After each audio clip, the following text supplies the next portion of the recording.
So then, now this is the aura of a billionaire who, after a near-death experience, he went a near-death experience, and you see something coming up from the sky in London. He was a billionaire.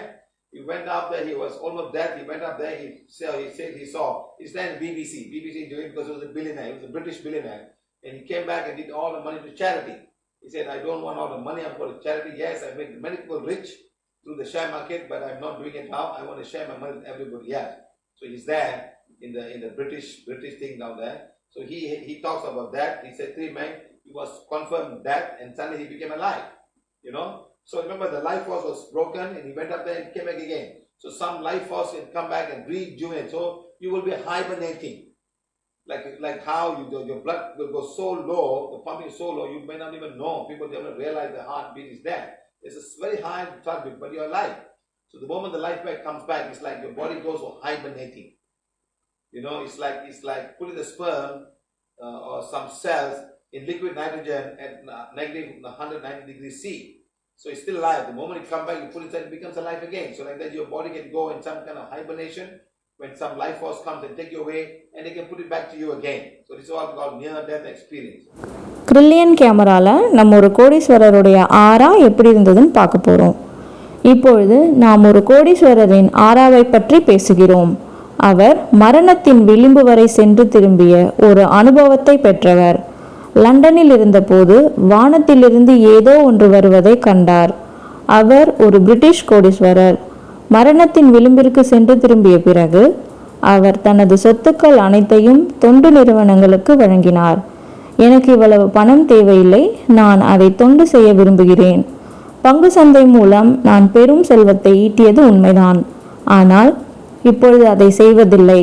என் பணத்தை மற்றவர்களுடன் பகிர்ந்து கொள்ள விரும்புகிறேன் என்று குறிப்பிட்டிருந்தார். அவர் இதை பற்றி பேசும்போது 3 பேர் தன்னை பரிசோதித்து தான் இறந்து விட்டதை உறுதிப்படுத்தியதாகவும், ஆனால் திடீரென்று அவர் மீண்டும் உயிர் பெற்றதாகவும் குறிப்பிட்டார். அதாவது அவரது உயிர் சக்தி லைஃப் ஃபோர்ஸ் தற்காலிகமாக தடைப்பட்டது. அவர் இந்த நிலைக்கு சென்று மீண்டும் திரும்பினார். உயிர் சக்தி மீண்டும் வந்து உடலை உயிர்ப்பித்தது. இது ஒருவித ஹைபர்னேஷன், அதாவது உறக்க நிலை போன்றது. அப்போது இரத்த ஓட்டம் மற்றும் இதய துடிப்பு மிக குறைவாக இருக்கும். உங்களுக்கு அது தெரியாமலே கூட இருக்கலாம். உங்கள் இதய துடிப்பு இருப்பதை கூட நீங்கள் உணராமல் இருக்கலாம். இதய துடிப்பு மிக குறைவாக இருந்தாலும் நீங்கள் உயிருடன் இருப்பீர்கள். உயிர் சக்தி மீண்டும் வரும் அந்த தருணத்தால் உடல் ஒருவித உறக்க நிலைக்கு செல்கிறது.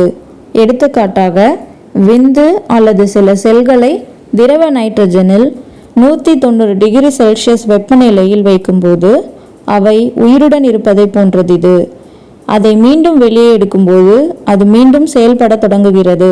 அதுபோலவே உயிர் சக்தி உங்களை வேறொரு நிலைக்கு கொண்டு செல்லும் போது உங்கள் உடல் ஒருவித உறக்க நிலைக்கு செல்லலாம். பின்னர் அது மீண்டும் உங்களை இயல்பு நிலைக்கு கொண்டு வரலாம்.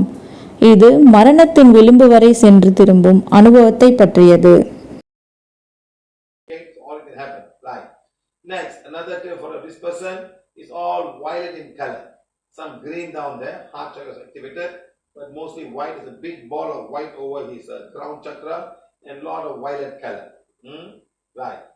So like that, violet color, indigo, and ball over the crown, and green, and also some little bit of yellow there. அடுத்து அந்த நபரை பற்றிய மற்றொரு கிரில்லியன் புகைப்படம். அவரை சுற்றி ஊதா நிறம் அதிகமாக தெரிகிறது. கீழே சிறிது பச்சை நிறம் உள்ளது. இது இதய சக்கரம் செயல்படுவதை குறிக்கிறது. ஆனால் பெரும்பாலும் வெள்ளை நிறமே உள்ளது. அவரது உச்சந்தலை சக்கரத்திற்கு கிரவுன் சக்கரா மேலே ஒரு பெரிய வெள்ளை நிற பந்து போன்ற அமைப்பும், நிறைய ஊதா நிறம், கருநீலம், தலைக்கு மேல் ஒரு பந்து போன்ற அமைப்பு, பச்சை மற்றும் அங்கங்கே லேசாக சிறிது மஞ்சள் நிறமும் இருக்கிறது.